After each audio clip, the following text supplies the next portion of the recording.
Hi Ramakrishnan அவங்க. Hi Renu. Hi.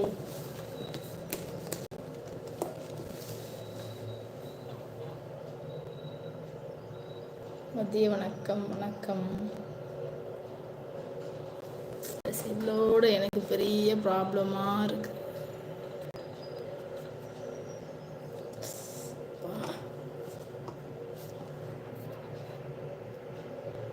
நானும் ஒரு மாதிரி ஃபீல் ஆகி ரொம்ப உணர்ச்சியசப்பட்டு, ஆனால் யாரோட பொண்டாட்டி தான் தெரியல, கேட்டுக்கொண்டே இருந்தேன். ஆனால் யாரோட மனைவின்னு தான் தெரியல. வந்த கால் ராங் நம்பர் இருந்தாலும் இப்போ வரைக்கும் ஹாப்பியாக இருக்கீங்க. என்ன லைக் போட்டு விட்டேன். வேலை பிஸி எனக்கு. மனசு ஒரு மாதிரி நிகழ்ச்சியாகவே இருக்குது. சந்தோஷமாக இருக்குது. என்ன உங்கள் பொண்டாட்டியை மட்டும் பண்ணி கேட்கல, வேறு யாரோ கேட்டிருக்காங்கன்ட்டு. என்ன சரி சரி. ஆனால் உதயகுமாரா, நீங்கள் போடுற கமெண்ட் எல்லாம் ரொம்ப மனசுக்கு நிம்மதியாக ஒரு ஆறுதலாக இருக்கு. நான் சிரிக்கிற அளவுக்கு.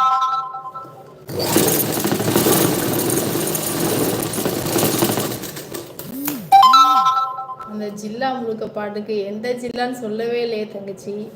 கமெண்ட்லாம் செம்மையாக இருக்கு உங்கள் கமெண்ட்லாம்.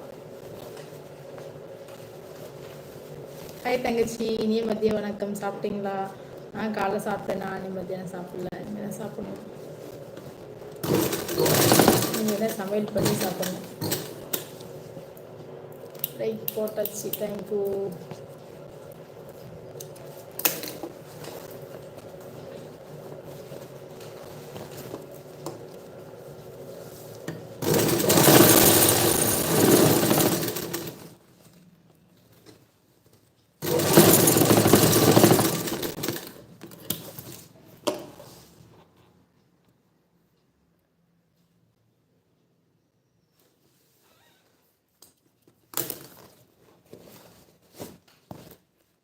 என் மேலும் கோவப்படாதீங்க. அதெல்லாம் அப்புறம் பார்த்துக்கலாம்.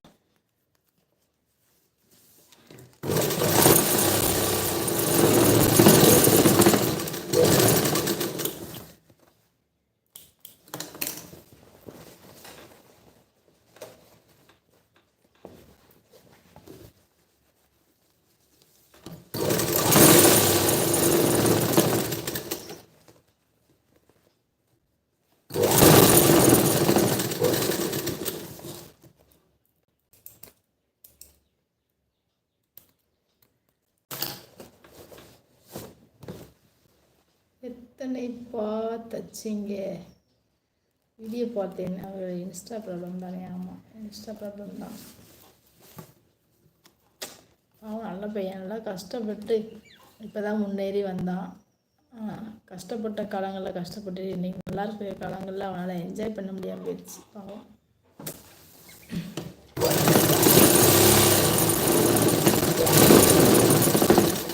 பார்த்தீங்கன்னா அந்த தம்பிக்கு அப்பா கிடையாது, அம்மா மட்டும்தான்.